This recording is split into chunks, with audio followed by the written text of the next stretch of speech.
Press conference ਨੂੰ ਸੰਬੋਧਨ ਕਰਦਿਆਂ ਸੀਏ ਰਾਜੀਵ ਸ਼ਰਮਾ ਤੇ ਰਵੀਕਾਂਤ ਗੁਪਤਾ ਨੇ ਕਿਹਾ ਕਿ ਇਨਕਮ ਟੈਕਸ ਵਿਭਾਗ ਵੱਲੋਂ ਨਵਾਂ ਪੋਰਟਲ ਜਾਰੀ ਕੀਤਾ ਗਿਆ, ਜਿਸ ਕਾਰਨ ਕਈ ਪ੍ਰਕਾਰ ਦੀਆਂ ਤਕਨੀਕੀ ਖਰਾਬੀਆਂ ਉਸ ਵਿੱਚ ਸਾਹਮਣੇ ਆ ਰਹੀਆਂ ਨੇ, ਜਿਸ ਕਾਰਨ ਜਿੱਥੇ ਸੇ ਨੂੰ ਟੈਕਸ ਭਰਨ ਦੀਆਂ ਦਿੱਕਤਾਂ ਦਾ ਸਾਹਮਣਾ ਕਰਨਾ ਪੈ ਰਿਹਾ ਹੈ, ਉੱਥੇ ਹੀ ਕਰ ਉਪਭੋਗਤਾਵਾਂ ਨੂੰ ਕਈ ਦਿੱਕਤਾਂ ਆ ਰਹੀਆਂ ਨੇ, ਕਿਉਂਕਿ ਇਸ ਨਾਲ ਉਹ ਸਮੇਂ ਸਿਰ ਆਪਣਾ ਕੰਮ ਨਹੀਂ ਕਰ ਪਾ ਰਹੇ, ਜਿਸ ਕਾਰਨ ਉਹਨਾਂ ਨੂੰ ਲੋਨ ਲੈਣ, ਸਟੱਡੀ ਵੀਜ਼ੇ ਤੇ ਬਾਹਰ ਜਾਣ, ਕੋਈ ਹੋਰ ਰੋਜ਼ਗਾਰ ਆਦਿ ਸ਼ੁਰੂ ਕਰਨ ਵਿੱਚ ਕਾਫੀ ਦਿੱਕਤਾਂ ਦਾ ਸਾਹਮਣਾ ਕਰਨਾ ਪੈ ਰਿਹਾ ਹੈ।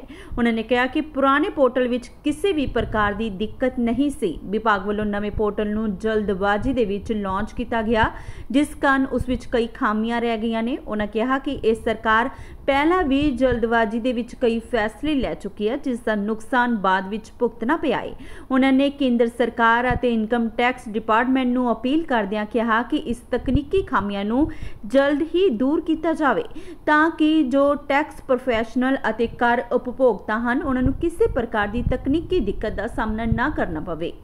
ਉਹ ਇਹ ਹੈ ਕਿ 31/3/2021 ਦੀ ਰਿਟਰਨ ਨਾ ਜਾਣ ਕਰਕੇ ਆਮ ਜਨਤਾ ਨੇ ਅੱਜ ਜੇ ਕਿਸੇ ਨੇ ਹਾਊਸਿੰਗ ਲੋਨ ਲੈਣਾ ਹੈ ਤੇ ਬੈਂਕ 3 ਸਾਲ ਦੀਆਂ ਰਿਟਰਨਾਂ ਮੰਗਦਾ ਹੈ।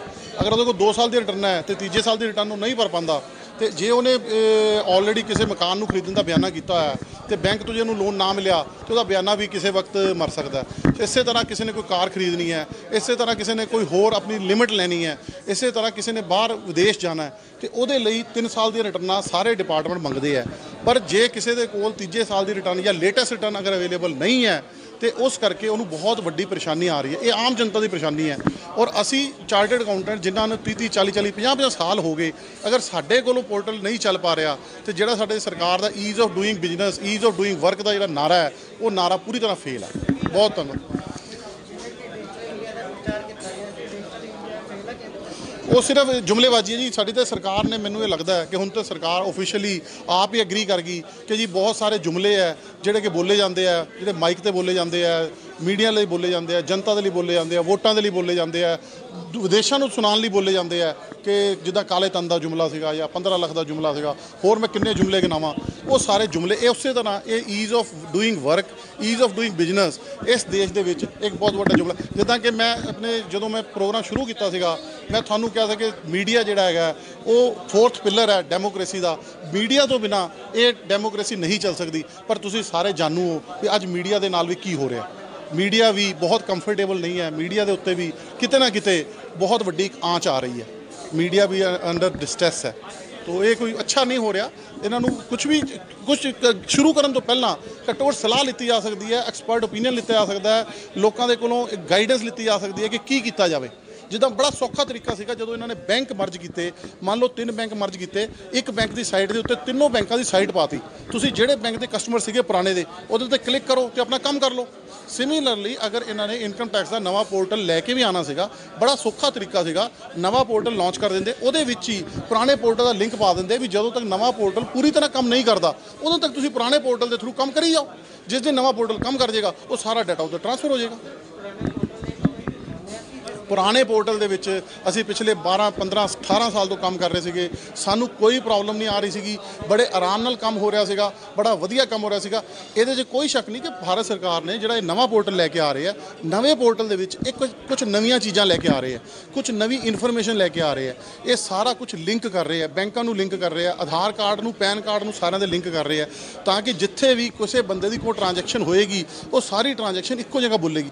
ਇਹਦੇ 'ਚ ਕੋਈ ਸ਼ੱਕ ਨਹੀਂ ਕਿ ਭਾਰਤ ਸਰਕਾਰ ਦੀ ਜਿਹੜੀ ਪਲੈਨਿੰਗ ਹੈ, ਭਾਰਤ ਸਰਕਾਰ ਜਿਹੜਾ ਨਵਾਂ ਪੋਰਟਲ ਲੈ ਕੇ ਆ ਰਹੀ ਹੈ, ਉਹ ਆਉਣ ਵਾਲੇ ਟਾਈਮ 'ਚ ਅਗਰ ਜਿਸ ਢੰਗ ਨਾਲ ਇਹ ਪੋਰਟਲ ਬਣਾਇਆ ਗਿਆ ਹੈ, ਅਗਰ ਉਸ ਢੰਗ ਨਾਲ ਇਹ ਪੋਰਟਲ ਕੰਮ ਕਰਦਾ ਹੈ, ਉਹ ਪ੍ਰੋਫੈਸ਼ਨਲਸ ਦੇ ਲਈ ਵੀ ਔਰ ਜਨਤਾ ਦੇ ਲਈ ਵੀ ਬਹੁਤ ਜ਼ਿਆਦਾ ਹੈਲਪਫੁਲ ਹੋਏਗਾ।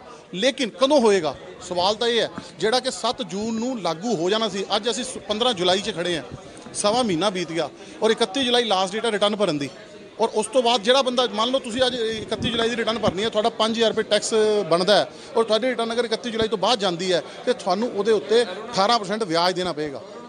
ਔਰ ਉਹ ਵਿਆਜ ਮਾਫ ਕਰਨ ਦੀ ਅਜੇ ਤੱਕ ਕੋਈ ਨੋਟੀਫਿਕੇਸ਼ਨ ਨਹੀਂ ਆਈ ਕਿ ਅਗਰ ਤੁਸੀਂ 31 ਜੁਲਾਈ ਤੋਂ ਬਾਅਦ ਰਿਟਰਨ ਭਰਦੇ ਹੋ ਤਾਂ ਤੁਹਾਡਾ ਵਿਆਜ ਵੀ ਮਾਫ ਹੋ ਜਾਏਗਾ। ਇੱਦਾਂ ਦਾ ਕੁਝ ਨਹੀਂ ਹੋਇਆ।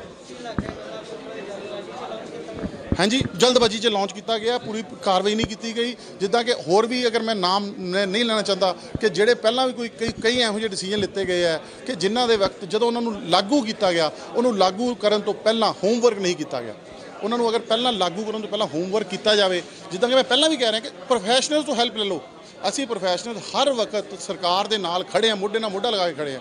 ਅਸੀਂ ਡਿਪਾਰਟਮੈਂਟ ਵਾਲੇ ਸਾਡੇ ਕੋਲੋਂ ਕਿਸੇ ਚੀਜ਼ ਦੇ ਬਾਰੇ ਕੋਈ ਹੈਲਪ ਮੰਗਦੇ ਆ, ਸਾਡੇ ਕੋਲੋਂ ਕੋਈ ਗਾਈਡੈਂਸ ਮੰਗਦੇ ਆ, ਅਸੀਂ ਹਰ ਵਕਤ ਤਿਆਰ ਹੈ, ਕਿਉਂਕਿ ਸਾਡਾ ਤਾਂ ਕੰਮ ਹੀ ਹੈ, ਅਸੀਂ ਕਰਨਾ ਹੀ ਹੈ।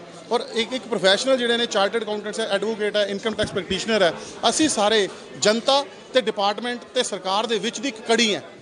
ਜੋ ਉਹਨਾਂ ਦੀ ਪ੍ਰੋਬਲਮਸ ਅਸੀਂ ਉੱਥੇ ਪਹੁੰਚਾਉਣੀ ਹੈ।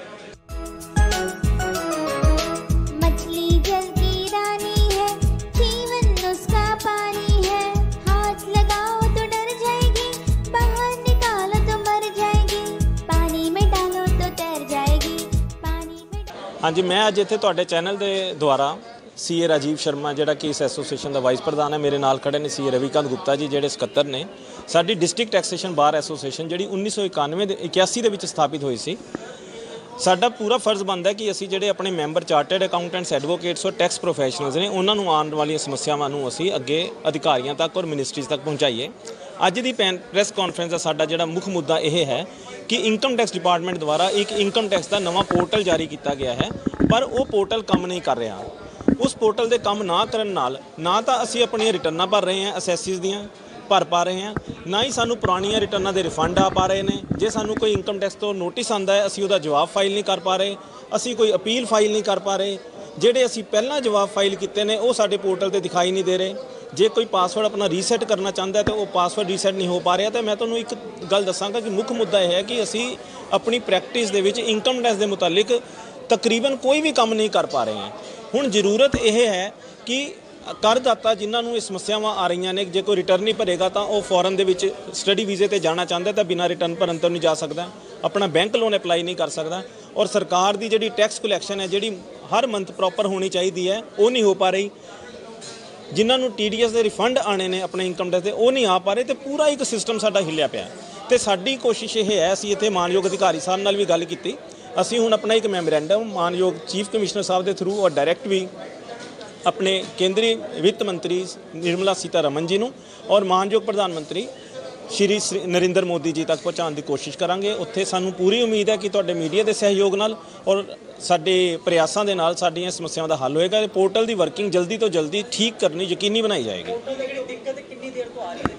पोर्टल की दिक्कत यह शुरू तो ही आ रही है। अज मेरे ख्याल दे विच 60 दिन हो चुके हैं, 70 दिन हो चुके। जदों तो पोर्टल जारी होया है उदों तो पोर्टल सही तरह वर्क नहीं कर पा रहा। मैं तुहानूं इत्थे दस्सांगा कि मानयोग Punjab and Haryana high court ने CA Vishal Garg versus union of India के फैसले दे विच कहा सी कि 1/4 जो भी नवे साल की आती है, जिमें कि इस साल की 1/4/2021 आई है, उसकी पहली तरीक नूं सारे इलैक्ट्रॉनिक फार्मां दा स्कीमा जारी कर दिता जाए।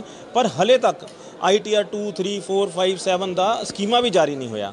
सरकार ने कानून बनाया कि चैरिटेबल ऑर्गेनाइजेशन की रजिस्ट्रेशन नवे सिरे तो कराई जाए, वो फार्म नहीं भरे जा रहे। जे मैं चाहना कि मेरा TDS घट कटिया जाए, वो 195 सैक्शन 197 सैक्शन के विच एप्लीकेशन लगती है, वो एप्लीकेशन फाइल नहीं हो पा रही। और इत्थे तक कि जिहड़ियां मेरियां पहलां दे जवाब दायर किए हुए हैं वो भी पोर्टल पर दिखाई नहीं दे रहे। ये सारिया समस्यावां नाल दो काम नुकसान हो रहे हैं। एक तो असी अपनी टैक्स की कंप्लायंस नहीं कर पा रहे, जिहड़ियां मैं रूटीन दे विच रिटर्नस फाइल करनियां ने, मेरा रिफंड आना। एक जिहड़ी मेरी जरूरी है मेरे वालों, जिदा 148 सैक्शन के अंदर एक नोटिस आंदा है, उहदे जवाब दे विच एक निश्चित समय दे विच मैनूं रिटर्न भरनी पैंदी है। नोटिस तो आ जाता है पर वो नोटिस बाई पोस्ट आ गया, पर मैं उहदे जवाब दे विच जिहड़ी अपनी रिटर्न दाखिल करना चाहना वो रिटर्न दाखिल भी नहीं कर पा रहा। और रिटर्न दाखिल करने की निश्चित मिति निकली जा रही है। तो सानूं डर है कि कल नूं ये केस जिहड़े कल नूं रिटर्न ना दाखिल करन दे नाल कोई कानूनी प्रक्रिया दे विच करदाता ज़्यादा ना फस जाए। इसलिए साडी गुजारिश है कि जल्दी तो जल्दी ये पोर्टल दीयां समस्यावां नूं, तकनीकी समस्यावां नूं ठीक किया जाए। ये सारियां समस्यावां तकनीकी स्तर ते ने।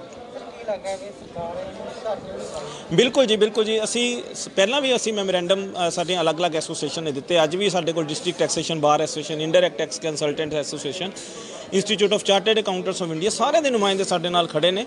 और पिछे जे श्रीमती निर्मला सीतारमन जी मानयोग केंद्रीय वित्त मंत्री जी ने भी एक TCS नूं जारी ट्वीट करके कहा सी कि इन्हां नूं समस्यावां नूं जल्दी दूर किया जाए। पर उस तो बाद भी मेरे ख्याल दे विच 29 दिन बीत चुके हैं, हाले तक उस समस्यावां दा हल नहीं होया। पर सानूं पूरा गर्व है तुहाडे लोकां ते, मीडिया ते, पब्लिक भी साडे साथ है, एसोसीएशन ट्रेड भी है साडे नाल है। तो यह जल्दी तो जल्दी समस्यावां दा हल होएगा, क्योंकि जे नहीं होएगा तो समस्यावां वध जांदियां ने। जे असीं एक चीज़ नूं अज ठीक नहीं करते तो कल नूं वध जांदी है।